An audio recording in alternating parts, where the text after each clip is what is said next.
নমস্কার, সকলকে স্বাগত জানাই। আজকে আমাদের আলাপচারিতায় আমাদের মাঝে আছেন যদুরাটি আদর্শ বিদ্যালয়ের সহকারী প্রধান শিক্ষক মহাদেব পাত্র, এবং তিনি বিশিষ্ট সাহিত্যিক এবং মুখ্যমন্ত্রীর হাত থেকে তিনি শিক্ষারত্ন উপাধিতে ভূষিত হয়েছেন।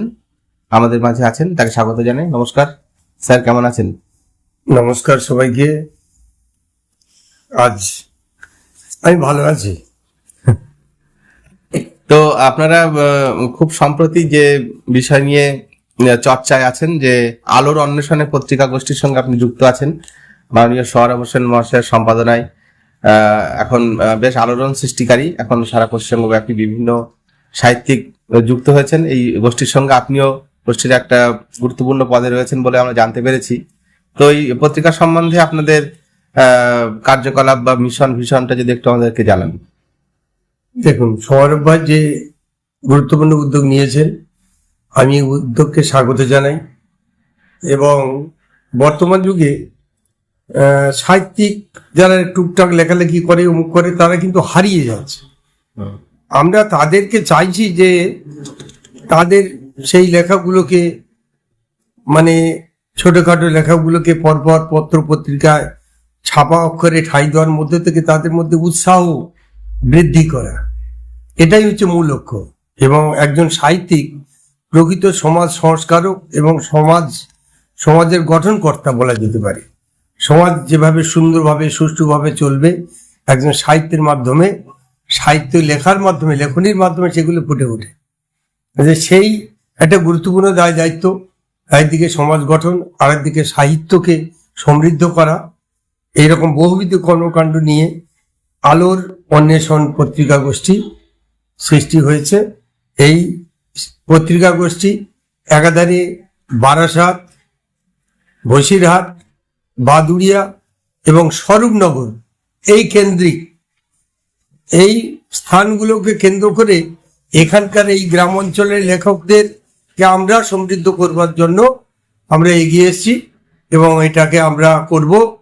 এবং আমি আরেকটা কথা বলতে চাই, যারা নতুন নতুন লিখছেন বা লেখার ইচ্ছা প্রকাশ করছেন, আপনারা আমাদের এই হোয়াটসঅ্যাপ গ্রুপে আসুন, লিখুন। এবং পত্রিকা যখন বেরোবে, আপনাদের প্রত্যেকটা লেখা আমরা গুণগতভাবে যাচাই করে, বিচার করে, ভুল সংশোধন করে আমরা পত্রিকা ছাপবো। এবং সবার সহযোগিতা চাই, সবাই এগিয়ে আসুন। এবার নতুনভাবে আমরা শুরু করছি। অনেক পত্র পত্রিকা আছে, কিন্তু এই পত্রিকা একটা নতুনভাবে অন্বেষণ করছে সমাজের প্রতিটা ক্ষেত্রে। লেখকদের আমরা যাতে তুলে আনতে পারি, এইভাবে তাদেরকে আমরা নিয়ে আসবো, একটা জায়গায় পৌঁছে দেওয়ার চেষ্টা করব। ধন্যবাদ। তো আমরা তো এই মুহূর্তে বহু পত্রপত্রিকা দেখি সারা পশ্চিমবঙ্গব্যাপী, এভার বাংলা, ওভার বাংলায়। তো আপনার এই যে আলোর অন্বেষণে পত্রিকার সঙ্গে যুক্ত আছেন, তার বিশেষত্বটা মানে যদি একটু বলেন, যে কেন অন্য সব পত্রিকা থেকে একটু আলাদা, এই বিশেষত্বটার মানে যদি একটু মানে স্পেসিক্যালি যদি বলেন আমাদের বিশেষভাবে।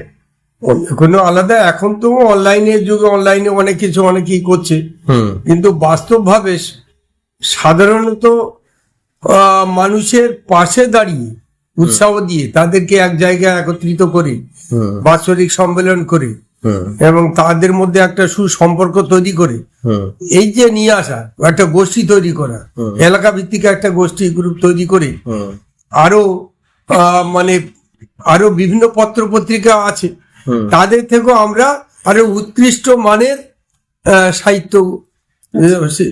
সাহিত্যের উপাদান দেওয়া বা সাহিত্যকে উজ্জীবিত করা, আলোড়ন করা, এটাই আমাদের উদ্দেশ্য।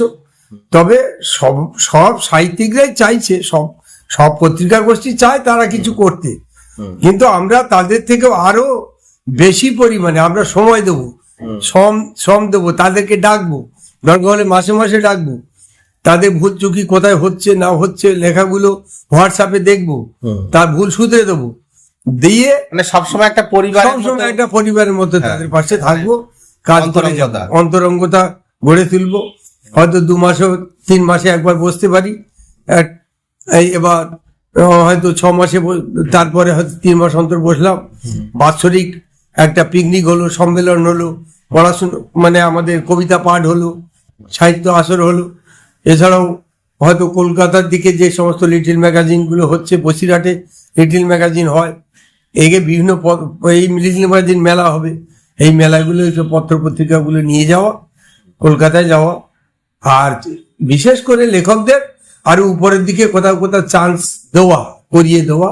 তবে স্যার একটা জিনিস আমরা দেখি যে পত্র পত্রিকা বহু বেরোচ্ছে এখন, কিন্তু লেখক যেরকম মানে সেই অর্থে গুণগত তৈরি হচ্ছে না, মানে সেই একই লেখক বিভিন্ন জায়গায় লিখছেন, এবং পাঠকও সেই অর্থে দেখছি যে পাঠকের সংখ্যাও খুব সীমিত। এই পরিস্থিতিতে দাঁড়িয়ে আপনি কতটা আশাবাদী যে আলোর অন্বেষণে কতটা আলো অন্বেষণ মানে আমাদের দিতে পারবে? সেটা আশাবাদী কি বলতো, এলাকা ভিত্তিক হয়। গ্রাম অঞ্চলে যেমন সমস্যা, ছাত্র ছাত্রীদের এখন তো পড়াশুনো 3 মাস অন্তর, তাদেরকে তুলতে হবে। মূল কথা অল্প বয়স্ক ছাত্র ছাত্রী এদেরকে তুলতে হবে। আর এদের পরীক্ষাটা এমন একটা জায়গায় পরীক্ষা, পড়াশুনো করতে গেলে আউট অফ মানে সিলেবাসের বাইরে কিছু পড়তে গেলে তাদের সময় দরকার। আর এখন মোবাইল নির্ভর যুগ, এই মোবাইল নির্ভরতা থেকে আবার কি মোবাইল নির্ভরতার জন্যই আমরা কিন্তু বিশ্বের বিভিন্ন প্রান্তে পৌঁছে যাচ্ছি অল্প দিনের মধ্যে। এবং কিন্তু এই পত্রিকা শুধু আক্ষরিক পত্রিকা বেরিয়ে খুব একটা মানুষ পড়তে চায় না, এটাও ঠিক। কিন্তু পাঠক সমাজ তৈরি করতে গেলে পাঠকদের মনে একটা নতুন কিছু লেখা, ভালো ভালো লেখকদের, নাম করা লেখকদের কিছু লেখা আনতে হবে। আর এলাকা ভিত্তিক কোনো লেখা যদি থাকে, তাহলে সেই এলাকার হয়তো প্রত্যেক গ্রাম ভিত্তিক আমি যদি ধরি, 2 জন লিখছে, হয়তো এই গ্রামে ওই এলাকার 2 জন লিখছে, তাই একটা অনুশীলন যদি করানো যায়, যেন আমরা ছবি আঁকা শিখি কিন্তু কবিতা লেখা, সাহিত্যের 2 কলম প্রবন্ধ লেখা প্রতিযোগিতা যদি একটা করা যায়, সেক্ষেত্রে সেটা এটা খুব একটা ভালো দিক। যদি অনুশীলন করা যায় সে তো ভালোই, উৎসাহী ছাত্র বা ছাত্রীদেরকে এনে বা যারা লিখে টুকটাক। আমি দেখেছি অনেক, এর আগেও দেখেছি একজন ভ্যান চালাচ্ছেন, একজন মাছ বিক্রি করছেন, তিনিও কবিতা লিখছেন। আমি বসিরহাটে এক দারোগা ছিলেন, তিনিও ভালো কবিতা লিখতেন। মানে আমাদের এইরকম অভিজ্ঞতা আছে। আমি বসিরহাটে একজনের জানি, তাকে চিনি, সে এখন ভালো লিখছে, আগে ভ্যান চালাতো এবং কবিতা লিখত। তো স্যার আপনাদের পত্রিকা যেটা বার্ষিক আপনারা ভেবেছেন, সেটা আগামী দিনে কি ষান্মাসিক বা ত্রৈমাসিক হওয়ার সম্ভাবনা আছে? এটাই চেষ্টা করব। বার্ষিকটা প্রথম টার্গেট একটা নিচ্ছি বার্ষিক। যদি মনে হয় আমার এই গ্রুপের মাধ্যমে সাফল্য পাই, অনেকেই এগিয়ে এসছে, আর সবাইকে আহ্বানও তাই জানাবো, আপনারা সবাই আসুন। যদি সেই হয় আমরা ষান্মাসিক বা ত্রৈমাসিক সেভাবে বের করবো। মাসিকও হতে পারে, ছোট্ট করে বের করলাম, ছোট্ট করে প্রথম মাসিক একটা বের করে দেখলাম যে কিভাবে হচ্ছে, এবং সবার উৎসাহটা সেটা দরকার। তার জন্য হয়তো কিছু খরচাপাতি, পয়সা করি, এইসব কিছু লাগে। যাই হোক, সেইগুলো প্রকাশনার উদ্যোগ নিয়ে আমরা আমরা দেখি যে ভালো কবি সাহিত্যিক আছেন, কিন্তু সেই কফি হাউসের গানের মতো পেল না সে প্রতিভার দামটা। তার মানে কোনো একটা কবিতা তারা হলো না কোথাও ছাপা, পেল না সে প্রতিভার দামটা। এরকম দেখি অনেক কবি, অনামী লেখক আছেন, তাদের লেখাটাকে প্রকাশ করার জন্য কি আপনাদের কোনো সদিচ্ছা বা তাদের কাছ থেকে? হ্যাঁ, এটা খুব ভালো প্রশ্ন। সেই টাইপের লেখকদের আমরা যদি সন্ধান পাই, তাদেরকে উৎসাহ দিয়ে আমাদের কাছে আনবো।